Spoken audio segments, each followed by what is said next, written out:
नागपूरमध्ये शिवसेना उबाठा नेत्या सुषमा अंधारे यांनी संविधान सत्याग्रह यात्रेचा उद्देश स्पष्ट केला। त्यांनी सांगितलं की ही यात्रा कुठल्याही एका राजकीय पक्षाची नसून लोकशाहीवर प्रेम करणारे आणि हुकुमशाहीचा तिरस्कार करणाऱ्यांसाठी महत्त्वाची आहे। अंधारे म्हणाले की बहुजनांचे ऊर्जास्थान असलेल्या दीक्षाभूमीपासून या यात्रेची सुरुवात होत आहे। 2 ऑक्टोबर गांधी जयंतीला ही यात्रा वर्ध्यात पोहोचेल।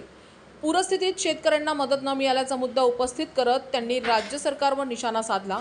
त्या म्हणाल्या कर्जमाफीबाबत सरकार बोलायला तयार नाही। पीएम केअर फंडचे 10,990 कोटींपैकी फक्त 3,678 कोटी रुपये खर्च झाले। उर्वरित रकमेचे काय झाले? एका पब्लिक चॅरिटेबल ट्रस्टला पैसे का दिले?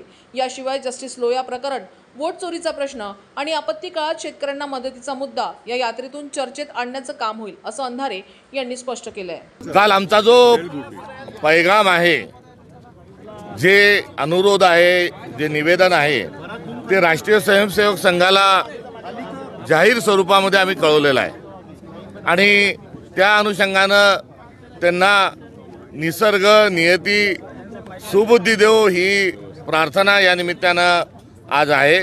रावणाचं दहन म्हणजे हा कोणत्या व्यक्तीचं दहन नव्हे, तर त्या प्रवृत्तीचं दहन आहे आणि संघाच्या माध्यमातून जी 10 तोंड संघाची आहेत आणि ती 10 तोंड 10 दिशांनी नव्हे, तर ती सर्व जी आहे त्या प्रतिगामित्वात कुठेतरी दडलेली आहेत।